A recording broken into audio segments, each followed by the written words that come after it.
എല്ലാവർക്കും സുപരിചിതമായ വളരെ പ്രശസ്തമായ ഒരു പുസ്തകമാണ് റിച്ച് ഡാഡ് പുവർ ഡാഡ് എന്ന പുസ്തകം. ഈ പുസ്തകത്തിൽ പ്രതിപാദിക്കുന്ന അസറ്റ്സ് ആൻഡ് ലയബിലിറ്റീസിന്റെ ഐഡിയ എല്ലാവർക്കും മനസ്സിലായിട്ടും ഉണ്ടാകും. എന്നാൽ അതേ റിച്ച് ഡാഡ് പുവർ ഡാഡ് പുസ്തകത്തിന്റെ ഓഥർ എഴുതിയ ക്യാഷ് ഫ്ലോ ക്വാഡ്രന്റ് എന്ന പുസ്തകത്തെക്കുറിച്ച് കൂടുതൽ പേരെ അറിയാൻ സാധ്യതയില്ല. ഈ പുസ്തകത്തിൽ നമ്മുടെ ഫിനാൻഷ്യൽ നോളജ് ഇംപ്രൂവ് ചെയ്യുവാനുള്ള ഒരുപാട് കാര്യങ്ങൾ പറഞ്ഞു തരുന്നുണ്ട്.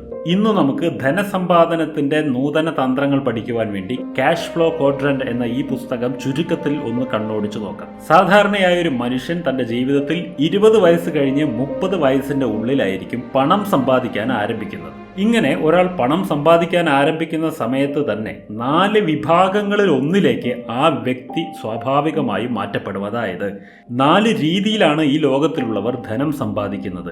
ആ 4 രീതികൾ ഏതൊക്കെയാണെന്ന് പറഞ്ഞു തരാം. ഈ ക്യാഷ് ഫ്ലോ ക്വാഡ്രന്റ് എന്ന് പറഞ്ഞാൽ തന്നെ പണമൊഴുക്കിന്റെ ഒരു ചതുരം എന്നാണ് അർത്ഥം. അതായത് ഒരു ചതുരത്തെ 4ആയി ഭാഗിച്ച് ആ ചതുരത്തിന്റെ 4 ഭാഗങ്ങളെയും വിശദീകരിച്ച് തരികയാണ്. ഈ ചതുരത്തിന്റെ ഒന്നാമത്തെ ഭാഗത്തിൽ എംപ്ലോയീസ് ആണ് വരിക, രണ്ടാമത്തെ ഭാഗത്തിൽ സെൽഫ് എംപ്ലോയിഡ് പീപ്പിൾ ആണ് വരുന്നത്, മൂന്നാമത്തെ ഭാഗത്തിൽ ബിസിനസ്മാൻമാരാണ് വരിക, നാലാമത്തെ ഭാഗത്തിൽ ഇൻവെസ്റ്റേഴ്സ് ആണ് വരിക.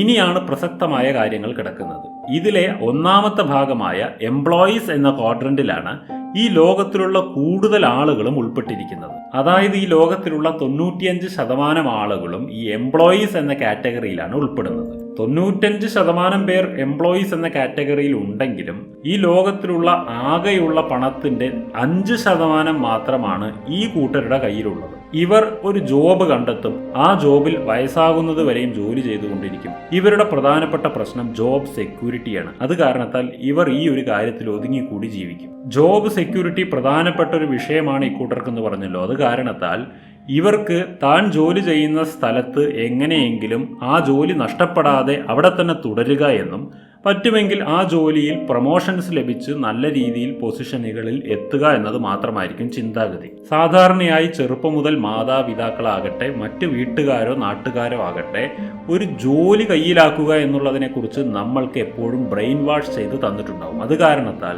നമ്മൾ വളർന്നു വലുതാകുന്ന സമയത്ത് നമുക്ക് എത്രയും പെട്ടെന്ന് സെക്യൂരിറ്റി ഉള്ള ഒരു ജോലി, അതായത് എന്നും നിലനിൽക്കുന്ന ഒരു ജോലി സ്വന്തമാക്കാനുള്ള വ്യഗ്രതയായിരിക്കും. ഒരു ജോലി സ്വന്തമാക്കി കഴിഞ്ഞാൽ നമ്മൾ സേഫായി എന്നൊരു ചിന്താഗതിയും ഉണ്ടായിരിക്കും. അതായത് നമ്മൾ പഠിച്ച് ഒരു ജോലി നേടി ആ ജോലിയിൽ ശമ്പളം കിട്ടാൻ തുടങ്ങിയാൽ നമ്മുടെ ജീവിതം സേഫായി എന്നൊരു ചിന്താഗതിയാണ് പൊതുവെ എല്ലാവർക്കും ഉണ്ടാകുന്നത്. ജോബിൽ പ്രവേശിച്ചു, ജോബിലൂടെ നമുക്ക് ശമ്പളം കിട്ടുവാൻ തുടങ്ങി, അതോടുകൂടി ഞാൻ ലൈഫിൽ സെറ്റായി കഴിഞ്ഞു, ഇനി എനിക്ക് പുതിയതൊന്നും പഠിക്കേണ്ട ആവശ്യമില്ല, ഇനി പുതിയ എക്സ്പെരിമെന്റുകളൊന്നും ചെയ്യേണ്ട ആവശ്യമില്ല, ഞാൻ ഈ കാര്യം തന്നെ പെർഫോം ചെയ്താൽ മതി, ഇത് നല്ലപോലെ ശ്രദ്ധാപൂർവം ചെയ്താൽ മതി എന്നൊരു മാനസിക അവസ്ഥയിലേക്ക് ഈ എംപ്ലോയീസ് മാറും. അതുമാത്രമല്ല, സ്ഥിരമായൊരു ശമ്പളമുള്ള സ്ഥിതിക്ക് ധൈര്യമായി അവർക്ക് ലോൺ കിട്ടും. ലോൺ എടുത്ത് പിന്നീട് വീടുണ്ടാക്കി അല്ലെങ്കിൽ ലോൺ എടുത്ത് വാഹനം വാങ്ങി അതിനുശേഷം ജീവിതകാലം മുഴുവൻ അത് അടച്ചുകൊണ്ട് ജീവിക്കുക, ഇങ്ങനെയുള്ള ഒരു മാനസികാവസ്ഥയും ഈ എംപ്ലോയീസിനുണ്ട്. ആദ്യമൊക്കെ ഇത് നല്ല സെക്യൂർ ആയിട്ടുള്ള ഒരു ജോലിയായിട്ട് തോന്നുമെങ്കിലും ഒരു 10-20 വർഷമാവുമ്പോഴേക്കും അവർക്ക് ഒരു കാര്യം മനസ്സിലാകും. അതായത് ഞാനിനി എന്തൊക്കെ ചെയ്താലും ശരി എനിക്കൊരു പണക്കാരനാവാൻ കഴിയുകയില്ല, ഇനി റിട്ടയർമെന്റ് കാലം വരെ ഇങ്ങനെ പോകാൻ മാത്രമേ പറ്റൂ എന്നായിരിക്കും മാനസികാവസ്ഥ. അങ്ങനെ അവസാനം റിട്ടയർമെന്റ് സമയമാകും, സേഫായിട്ട് എവിടെയെങ്കിലും ജീവിച്ച് ബാക്കി കാലം തള്ളി നീക്കും. ഇവർ ഫിനാൻഷ്യൽ നോളജ് ഇംപ്രൂവ് ചെയ്യുന്നതിന് പകരം ജോബ് സെക്യൂരിറ്റി കൂടുതൽ ഇഷ്ടപ്പെടുന്നത് കാരണത്താലാണ് ഇവർ 95% പേരുണ്ടെങ്കിലും ഈ ലോകത്തിലെ വെറും 5% വെൽത്ത് മാത്രമാണ് ഇവരുടെ കയ്യിലുള്ളൂ. അതിന് കാരണം ഇതാണ്. ഇനി ചതുരത്തിന്റെ രണ്ടാം ഭാഗത്തിലേക്ക് നമ്മൾ നോക്കുകയാണെന്നുണ്ടെങ്കിൽ രണ്ടാം ഭാഗത്ത് വരുന്നത് സെൽഫ് എംപ്ലോയിഡ് പീപ്പിൾ ആണ്. അതായത് സ്വയം തൊഴിൽ ചെയ്യുന്നവർ. എംപ്ലോയീസും സെൽഫ് എംപ്ലോയിഡ് പീപ്പിളും തമ്മിലുള്ള വ്യത്യാസം, എംപ്ലോയീസിന് ഒരു ബോസ് ഉണ്ടായിരിക്കും, എന്നാൽ ഇവർക്ക് ഒരു ബോസ് ഉണ്ടായിരിക്കില്ല. ഇവർ തന്നെയായിരിക്കും ഇവരുടെ ബോസ്. ഇവരെ കൊണ്ട് സാധിക്കുന്നത്ര പണം ഇവർ സ്വന്തമാക്കിക്കൊണ്ടുമിരിക്കും. അതായത് ഒരു ദിവസം അവർക്ക് കൂടുതൽ അധ്വാനിക്കാൻ കഴിഞ്ഞാൽ അവർക്ക് കൂടുതൽ സമ്പാദിക്കാൻ കഴിയും. ഒരു ദിവസം അവർക്ക് അസുഖമാണ് അല്ലെങ്കിൽ വേറെന്തെങ്കിലും ആവശ്യത്താൽ ലീവ് വേണം, ജോലി ചെയ്യാൻ താല്പര്യമില്ല എങ്കിൽ അന്ന് അവർക്ക് ശമ്പളം ലഭിക്കില്ല. ഇവരെല്ലാമാണ് ഈ കാറ്റഗറിയിൽ ഉൾപ്പെടുന്നത്. പ്രാക്ടിക്കലായി നമ്മൾ ചിന്തിച്ചു കഴിഞ്ഞാൽ ടൗണുകളിൽ ചെറിയ ചെറിയ ഷോപ്പുകൾ വെച്ചിട്ടുള്ള ആളുകൾ, അതുപോലെ തന്നെ സ്വന്തമായി ക്ലിനിക്ക് നടത്തുന്ന ഡോക്ടർമാർ, ചാർട്ടേഡ് അക്കൗണ്ടൻസ്, ഇങ്ങനെയുള്ളവരെല്ലാം ഈ സെൽഫ് എംപ്ലോയിഡ് കാറ്റഗറിയിൽ വരുന്നവരാണ്. ഈ സെൽഫ് എംപ്ലോയിഡ് കാറ്റഗറിയിൽ ഉൾപ്പെട്ടിട്ടുള്ളവർ ചിലർ ഈ എംപ്ലോയി കാറ്റഗറിയിൽ ഉള്ളവരെക്കാൾ കൂടുതൽ പണം സമ്പാദിക്കുന്നവരായിരിക്കും. എന്നാൽ ചിലർ എംപ്ലോയി കാറ്റഗറിയിൽ ഉള്ളവരുടെ അത്ര പോലും പണം സമ്പാദിക്കാത്തവരുമായിരിക്കും. ഇതെല്ലാം അവർ ചെയ്യുന്ന ആ ഒരു ചെറിയ ബിസിനസ്സിനെ ഡിപ്പെൻഡ് ചെയ്തിരിക്കുകയാണ്. ഈ ലെഫ്റ്റ് സൈഡിലുള്ള 2 ചതുരങ്ങളിലുമുള്ളവർ എങ്ങനെയാണെന്ന് വെച്ചാൽ അവർ അവരുടെ സമയം ചെലവഴിച്ചുകൊണ്ടാണ് അവരുടെ സമ്പാദ്യം ഉണ്ടാക്കുന്നത്. അതായത് അവർക്ക് കൂടുതൽ പണം സമ്പാദിക്കണമെങ്കിൽ അവർ കൂടുതൽ സമയം സ്പെൻഡ് ചെയ്യേണ്ടതായിട്ട് വരും.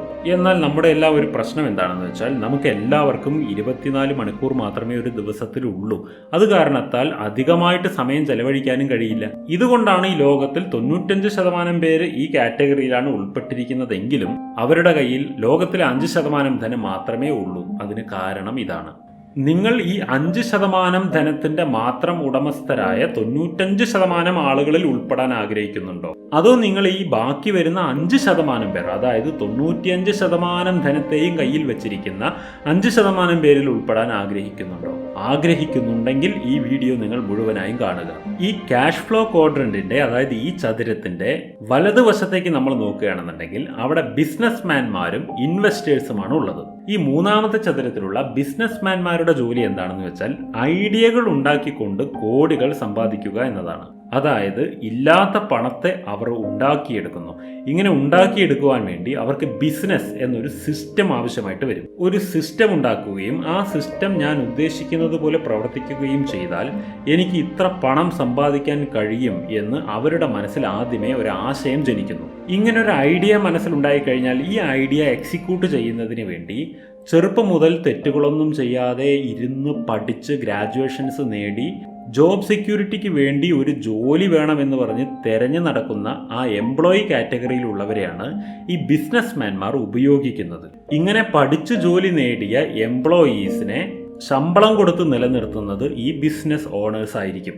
മാത്രമല്ല ബിസിനസ് ഓണേഴ്സ് എന്ന് പറഞ്ഞാൽ അവർക്ക് മറ്റുള്ളവരുടെ പണത്തെയും മറ്റുള്ളവരുടെ സമയത്തെയും കൃത്യമായി യൂട്ടിലൈസ് ചെയ്യുവാൻ അറിയും. റോബർട്ട് കിയോസാക്കി പറയുകയാണ്, നിങ്ങൾക്കൊരു പണക്കാരനാകണമെങ്കിൽ നിങ്ങൾക്ക് ഈ കാര്യം ചെയ്യുവാൻ നല്ല പോലെ അറിയണം. അതായത് മറ്റുള്ളവരുടെ പണത്തെയും സമയത്തെയും വളരെ കൃത്യമായി ഉപയോഗിക്കുവാൻ പഠിക്കണം. കാരണം ഒരു ബിസിനസ്മാൻ എന്നാൽ ഒരു സെൽഫ് എംപ്ലോയിഡ് മാൻ പോലെ ആയിരിക്കരുത്. അതായത് സ്വന്തം കഴിവുകളും സ്വന്തം സമയവും സ്വന്തം അധ്വാനവും ഉപയോഗിച്ചുകൊണ്ട് പണം സമ്പാദിക്കലല്ല.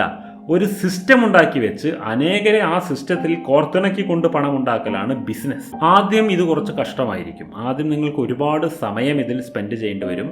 നിങ്ങൾക്ക് ഒരുപാട് എനർജി ഇതിലേക്ക് കൊടുക്കേണ്ടി വരും. എന്നാൽ നിങ്ങൾ ഒരു തവണ ഈ സിസ്റ്റം ഒന്ന് കറക്റ്റായി സെറ്റാക്കി കൊണ്ടുവന്നു കഴിഞ്ഞാൽ പിന്നെ നിങ്ങളുടെ എംപ്ലോയീസ് ഈ സിസ്റ്റം കൃത്യമായി നടത്തിക്കൊണ്ടുപോകും. പിന്നെ അതിനുശേഷം നിങ്ങളുടെ ബിസിനസ് സ്ഥാപനം നിങ്ങൾക്ക് ലാഭം തന്നുകൊണ്ടേയിരിക്കും. ഇങ്ങനെയുള്ള ബിസിനസ് സിസ്റ്റം യൂസ് ചെയ്തുകൊണ്ടാണ് ഈ ലോകത്തിലുള്ള വലിയ വലിയ ബില്യണേഴ്സ് അത്തരത്തിൽ ബില്യണേഴ്സായി മാറിയത്. ഇനി ഈ ക്വാഡ്രന്റിലെ 4ാമത്തെ ഭാഗത്തിലേക്ക് നോക്കാം. ഈ 4ാം ഭാഗത്തിലുള്ളവർ ആരാണ്?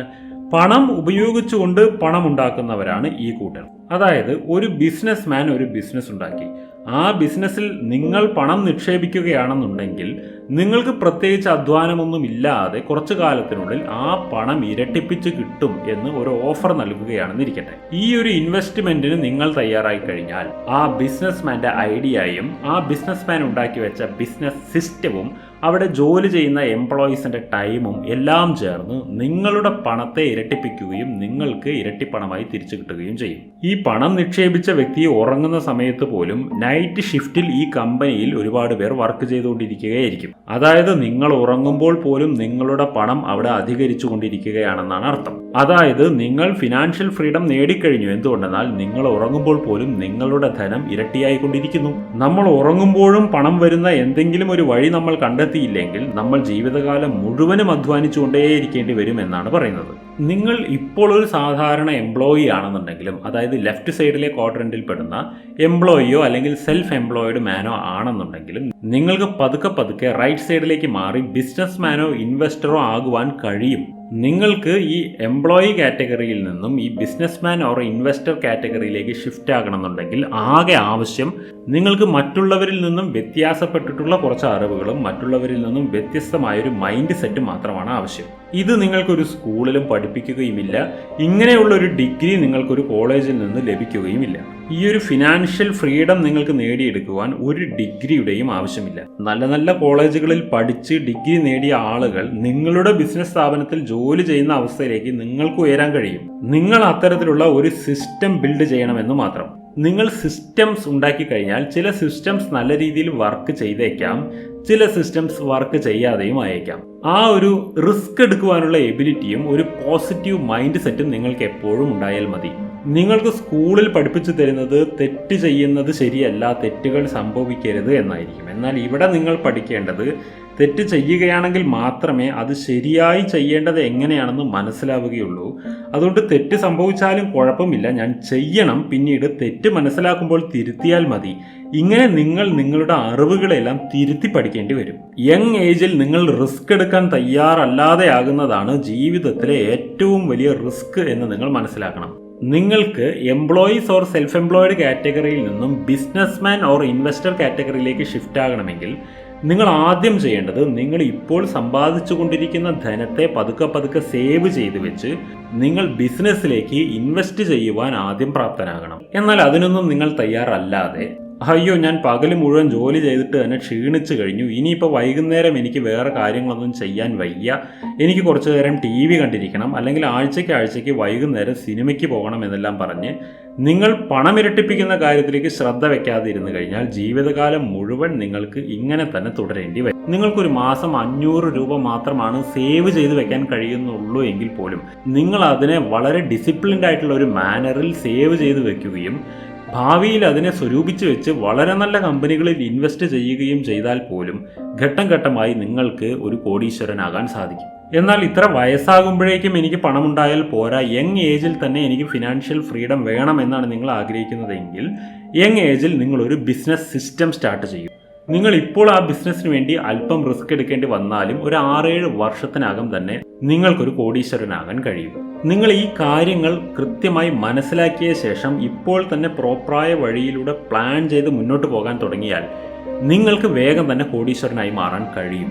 നമ്മുടെ യങ് ഏജിലുള്ള ഒരു പ്രശ്നം എന്താണെന്ന് വെച്ചാൽ നമുക്ക് എല്ലാവർക്കും ആ സമയത്ത് ഏർണിംഗ് കുറച്ച് കുറവായിരിക്കും.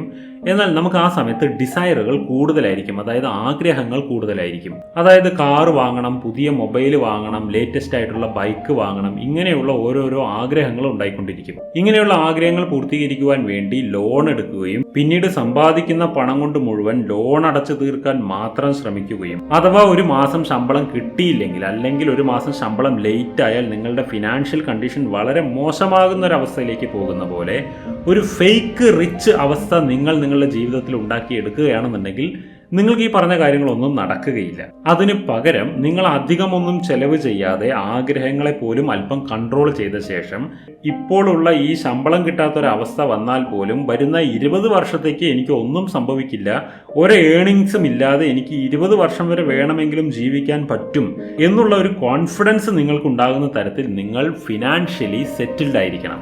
ഇതാണ് നിങ്ങൾ സമ്പന്നനാണെന്നുള്ളതിൻ്റെ ലക്ഷണം എന്ന് റോബർട്ട് കിയോസാക്കി പറയുകയാണ്. അതായത് നിങ്ങളൊരു ധനികനാകണമെന്നുണ്ടെങ്കിൽ നിങ്ങൾ എത്ര സമയം ജോലി ചെയ്യുന്നുണ്ട്, എത്ര കഷ്ടപ്പെടുന്നുണ്ട് എന്നുള്ളതിനെല്ലാം പകരം നിങ്ങൾ ഏത് ഡയറക്ഷനിലാണ് വർക്ക് ചെയ്തുകൊണ്ടിരിക്കുന്നത്, അതുപോലെ തന്നെ നിങ്ങൾ സേവ് ചെയ്ത മണി നിങ്ങൾ ഏത് രീതിയിലാണ് യൂസ് ചെയ്യുന്നത്, ഇതേക്കുറിച്ചാണ് പ്രധാനമായും ചിന്തിക്കേണ്ടത്. അതുകൊണ്ട് നിങ്ങൾ ഇത്തരത്തിലുള്ള ഇമ്പോർട്ടൻ്റ് ആയിട്ടുള്ള കാര്യങ്ങൾ മനസ്സിലാക്കിയ ശേഷം കറക്റ്റായ ഡയറക്ഷനിൽ വർക്ക് ചെയ്യാൻ തുടങ്ങും. ഇതെല്ലാം ഇപ്പോൾ നിങ്ങൾ മനസ്സിലാക്കിയത് ക്യാഷ് ഫ്ലോ ക്വാഡ്രന്റ് എന്ന പുസ്തകത്തിൽ നിന്നാണ്. ഈ പുസ്തകം നിങ്ങൾക്ക് മലയാളത്തിൽ പൂർണ്ണമായി പഠിക്കുവാൻ ഒരു വഴിയുണ്ട്. ഇതിന്റെ ഓഡിയോ ബുക്ക് നിങ്ങൾക്ക് അവൈലബിൾ ആണ്. മലയാളത്തിൽ ഓഡിയോ ബുക്സ് ലഭിക്കുന്ന ഒരു ആപ്ലിക്കേഷനാണ് ടൈം ഫോർ ഗ്രേറ്റ്നെസ് എന്ന ആപ്ലിക്കേഷൻ. ടൈം ഫോർ ഗ്രേറ്റ്നെസ് ഒരു ഓഡിയോ ബുക്ക് ആപ്ലിക്കേഷനാണ്. 100 കണക്കിന് പുസ്തകങ്ങൾ വായിച്ച ശേഷം അതിൽ നിന്നും തിരഞ്ഞെടുത്ത ലൈഫ് ചേഞ്ചിങ് ബുക്സ് മാത്രമാണ് ഈ ആപ്ലിക്കേഷനിൽ ഉൾപ്പെടുത്തിയിരിക്കുന്നത്. ഈ ക്യാഷ് ഫ്ലോ ക്വാഡ്രന്റ് എന്ന പുസ്തകവും അതുപോലെ തന്നെ ഇതുപോലെയുള്ള മറ്റ് പുസ്തകങ്ങളും മാത്രമല്ല പലതരത്തിലുള്ള കോംബോ ഓഫറുകളും ഈ ഓഡിയോ ബുക്ക് ആപ്ലിക്കേഷന്റെ അകത്തു നിന്നും നിങ്ങൾക്ക് ലഭിക്കും. ഓരോ 15 ദിവസത്തിലും ഈ ആപ്ലിക്കേഷനിൽ പുതിയ പുതിയ ബുക്കുകൾ ആഡ് ചെയ്തുകൊണ്ടിരിക്കും. ഈ ആപ്ലിക്കേഷനിൽ ഫിനാൻസ് കൂടാതെ സൈക്കോളജി, റിലേഷൻഷിപ്പ്, ഹാബിറ്റ്സ് എന്നിങ്ങനെയുള്ള അനവധി ആശയങ്ങൾ ഉൾക്കൊള്ളുന്ന മറ്റു പല ഓഡിയോ ബുക്സും ലഭ്യമാണ്. മികച്ച ബുക്കുകളുടെ കോംബോ ഓഫറുകളും ലഭ്യമാണ്. ഇനി നിങ്ങൾക്ക് പുസ്തകം വായിക്കാൻ സമയമില്ല എന്ന പരാതി ഒഴിവാക്കാം. നിങ്ങൾക്ക് ഓഡിയോ ബുക്സ് കേൾക്കാം. അതിനായി നിങ്ങൾ ഡിസ്ക്രിപ്ഷൻ ബോക്സിലുള്ള ലിങ്കിൽ ക്ലിക്ക് ചെയ്തുകൊണ്ട് ടൈം ഫോർ ഗ്രേറ്റ്നെസ് എന്ന ഓഡിയോ ബുക്ക് ആപ്ലിക്കേഷൻ ഡൗൺലോഡ് ചെയ്യുക. നിങ്ങൾക്ക് ഇഷ്ടപ്പെട്ട ബുക്സ് അല്ലെങ്കിൽ നിങ്ങൾക്ക് ഇഷ്ടപ്പെട്ട കോംബോ ഓഫറുകൾ ചൂസ് ചെയ്ത് അറിവ് നേടി പുതിയൊരു മനുഷ്യനായി മാറാം. എല്ലാവർക്കും നന്ദി, നമസ്കാരം.